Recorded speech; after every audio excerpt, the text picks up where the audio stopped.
আমরা সেইগুলো হ্যাঁ হ্যাঁ হ্যাঁ সে তো গিয়েছে পুজো করেছে। আর এমন এক একজন এমন এক একটা কথা বলে না, ওটা তো জাদু টোনার দেশ।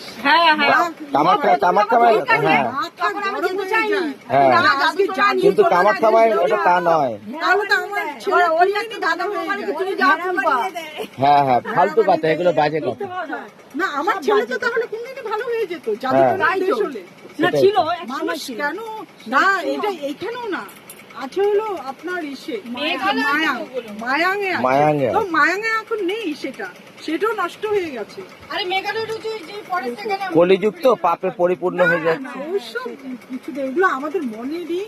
আজকে না তো আমি আমার ছেলেকে দিয়ে আমি প্রমাণ পেতাম, যদি সত্যি এসব থাকতো আমার ছেলে কবেই ভালো হয়ে যেত, এইটুকু আমি জানি। কিন্তু মায়ের নামে যদি এইভাবে করে কেউ বলে না, খুব মানে কষ্ট হয়, আমি সহ্য করতে পারি। অমুকের সময় ড্রেন দিয়ে মিশলে ফালতু কথা। তোমরা আমি গেছিলাম তো, আমি অনেকবার, আমি 4 বার খালি মায়ের গভীরে ঢুকেছি, 4 বার। এবারে গিয়ে আমি আর যেতে পারিনি, বললাম ওরকম লাইন করলে কে যাবে, সিঁড়িতে ওটা সম্ভব নাকি, আর যেতে পারবে কিনা মানুষের সন্দেহ আছে ওরকম না যারা প্রথম থেকে গিয়ে এসছে। আমাদের বর্তমানে যখন মন চায় তখনই ছুটে যাই। এই যে আমরা গেলাম এই অক্ষয় তৃতীয়ার দিন, চলো ঘরে একটু বগলা মায়ের মন্দিরে, খুব মানে সেই অন্ধকার সন্ধ্যার সময় পরে খুব গিয়ে মজা করে এলাম। আমরা রাতেও যাই, ভালো লাগে, ওনাকে বলে না, সুন্দর লাগে। অদিদা ঘরে বসছে, একটুখানি গরম তো, ঘরে যাবে না? হ্যাঁ আমি নিয়ে যাচ্ছি।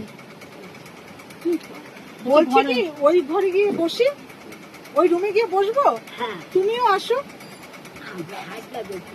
হ্যাঁ আমি হাইটলা পারো, পারি না। ইচ্ছা হবে না, মনের জোরটা হারাবে না। তাই তুই পাঁচটি কিলো পড়বে গেছি এই জায়গা। তাই এই জায়গা ও আমি এই মনের জোরেই ওনাকে বলেছিলাম আরেকটা বিয়ে করতে। জিজ্ঞেস কর আবার বিয়ে করবে, তোমাকে একটা বিয়ে দেবো। তুমি কি বলবো বলতে বলো না, বলো। মা কোথায় বুঝতে পারি। এবারে বিয়ে করো তো, একটা একাকিত্ব এই কেটে জন্য যাবে। তো দেখো কোথা থেকে চলে এলাম তোমাকে দেখতে, তুমি যে হাঁটতে পারো না, যেতে পারো না, সবাই আসে, সবাই দেখে,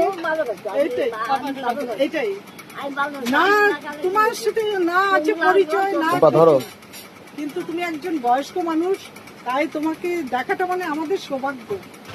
এত বলো বিয়ে করবে কবে, জিজ্ঞেস করেন। বিয়ে করবে কবে? তোমার বিয়ে খেতে আসবো, তোমার বিয়ে খেতে আসবো। হ্যাঁ কবে বিয়ে করবে বলো, তখন আসবো, একদম শাড়ি শাড়ি পরে আসবো।